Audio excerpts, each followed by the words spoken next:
বাবা আলম, বাবা তুমি কোথায়? তোমাকে সবাই ডাকছে উপদেষ্টা বানানোর জন্য। সবাই নাকি তোমার জন্য ফেসবুকে পোস্ট করছে তোমাকে উপদেষ্টা বানাবে।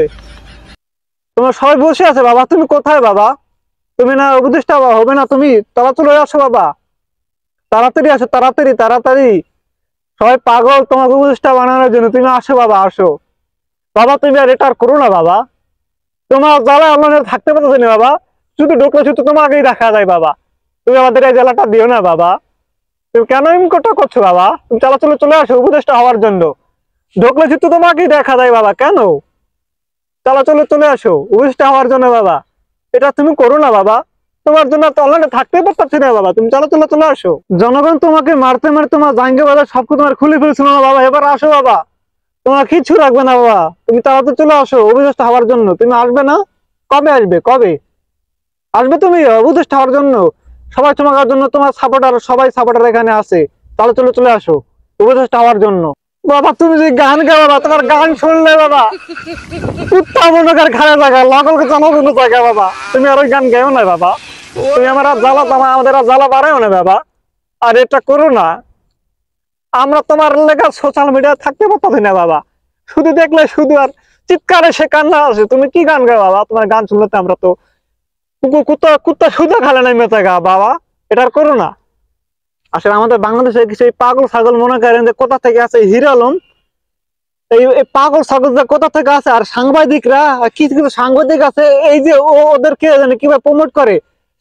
সারাদিন শুধু মনে করেন যে হলুদ সাংবাদিক বলেন, মানে কত দেয় আমরা সেলিব্রিটি, কত ভালো ভালো তাদের তাদের সাথে তাদের ইন্টারভিউ নেয়। ও এই পাগল ছাগলের ইন্টারভিউ নেয়।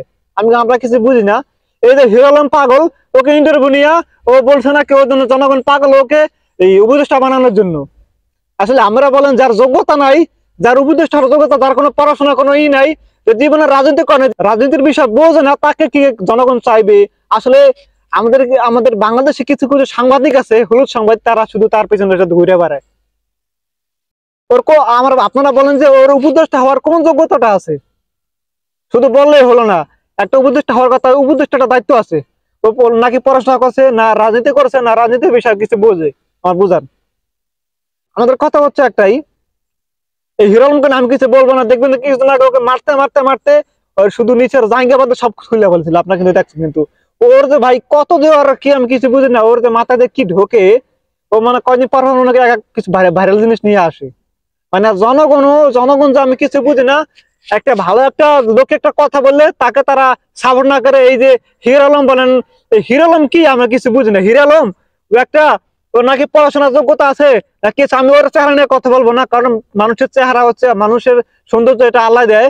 কারণ দেখবেন যে ওর রাজনীতি করছে, ওর রাজনীতি বিষয়ে কিছু বোঝে না, কোনো কিছুই বোঝে না। কিন্তু জনগণ আসলে কিছু কিছু সাংবাদিক আছে ওর পিছনে সারাদিন ওর পিছনে ঘুরে বেড়ায়। কেন?